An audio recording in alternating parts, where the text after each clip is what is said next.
Assalamualaikum warahmatullahi wabarakatuh. Perkenalkan, nama saya Dia Harani Fajar. Di sini saya akan menjelaskan materi tentang pernikahan dalam Islam.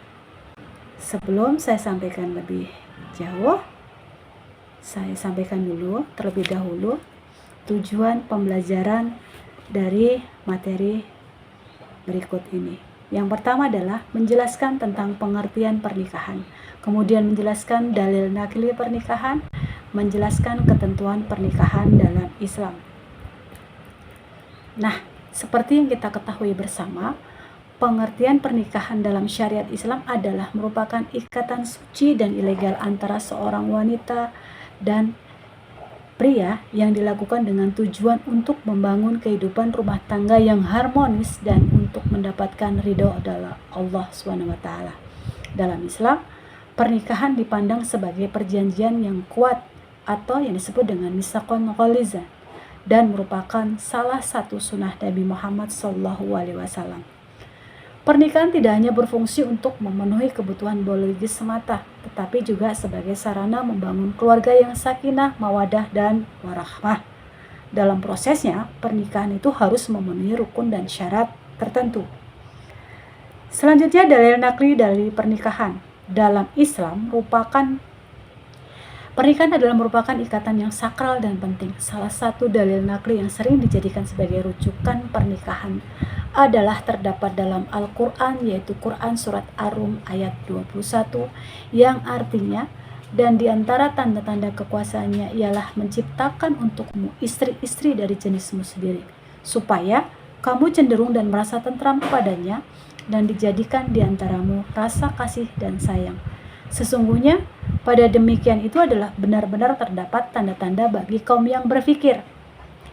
Ayat ini menegaskan betapa pentingnya pernikahan itu adalah sebagai sarana untuk mencapai ketenangan, kasih sayang, dan cinta antara suami dan istri tersebut.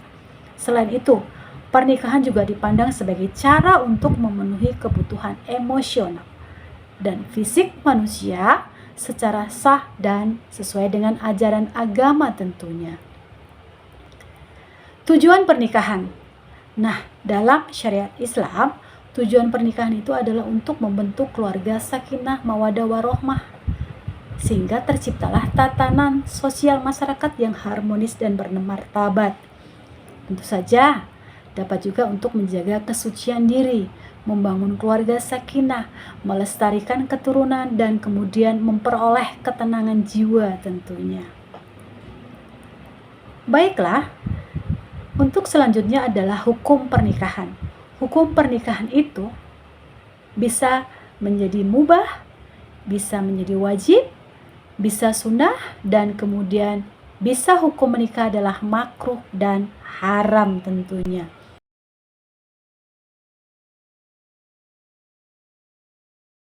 Nah, kemudian kita lanjut kepada rukun dan syarat pernikahan. Pernikahan dapat dilangsungkan sah apabila telah memenuhi rukun dan syaratnya. Rukun dan syarat nikah tersebut adalah: yang pertama, ada calon suami, kemudian calon istri, ketiga di wali nikah, keempat dua saksi, dan kelima adalah ijab kabul. Syarat dan rukun pernikahan tadi sudah saya sampaikan. Yang pertama adalah calon suami hendaklah memenuhi beberapa persyaratan, yaitu beragama Islam, bukan muhrim, tidak terpaksa, tidak sedang melakukan ihram ataupun umrah. Yang kedua, ada calon istri. Hendaklah ia memenuhi beberapa persyaratan, yaitu beragama Islam, bukan mahram, tidak bersuami, tidak dalam masa iddah, dan tentu saja tidak dalam keadaan ihram haji dan umrah.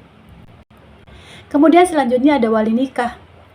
Wali nikah itu siapa? Yaitu wali nikah adalah orang yang menikahkan, atau wali hendaklah beragama Islam, baligh dan saleh, tidak fasik, dan kemudian berakal dan adil. Kemudian adanya saksi, dan yang terakhir adalah ijab kabul, di mana ijab kabul itu adalah serah terima pernikahan atau ucapan wali yang berisi dengan pernyataan menikahkan. Kemudian di sini saya selipkan studi kasus untuk diskusi nanti. Nah, bagaimana ya hukum menikah tanpa wali? Ayo dijawab. Nah, pernikahan itu tidak sah tanpa wali. Wali nikah ada 2 macam, yaitu wali nasab dan wali hakim. Nah, wali nasab ialah wali yang ada ikatan dengan pertalian darah menurut garis terdekat dari calon istri. Di antara susunannya adalah salah satu contohnya adalah bapak kandung, kakek dari pihak bapak, saudara laki-laki seibu sebapak, saudara laki-laki sebapak, anak laki-laki dari saudara seibu sebapak.